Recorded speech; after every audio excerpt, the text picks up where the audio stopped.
ये कहानी एक माँ और दो बेटों की है। राधा और दो बेटे। एक राधा नाम की महिला थी। उसके दो बेटे थे। बड़े बेटे का नाम पुनीत और छोटे बेटे का नाम सुमित था। बचपन में वे दोनों बड़े प्रेम से रहते थे, परंतु छोटा भाई सुमित अपनी माँ की बात नहीं मानता था। जब वे दोनों बड़े हो गए तब उनकी शादी हो गई। वे दोनों अच्छे से रहने लगे, परंतु एक दिन राधा की पति की मृत्यु हो गई। जब राधा अकेली पड़ गई थी तब बड़ा बेटा पुनीत कोई शहर में काम करता था, छोटा बेटा गांव में ही काम करता था।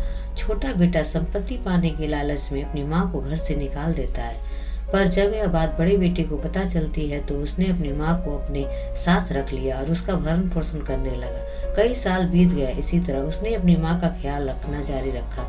सुमित के दो बेटे थे, वो भी अपने पिता ही के जैसे थे। जब वह बड़े हो गए तब उसने भी अपनी संपत्ति के लालच में अपने पिता और माँ को घर से निकाल दिया और सारी संपत्ति आपस में बांट ली।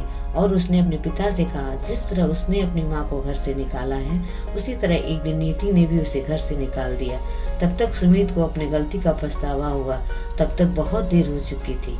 इस कहानी से हमें ये सीख मिलती है कि हमें अपने माँ पिता का हमेशा सम्मान करना चाहिए, चाहे उनके पास कोई धन हो या ना हो। उनके प्रेम के सामने धन बहुत ही छोटी चीज है। अगर ये मेरी छोटी सी कहानी आप लोग को पसंद आई हो तो प्लीज़ लाइक एंड सब्सक्राइब जरूर करें। धन्यवाद।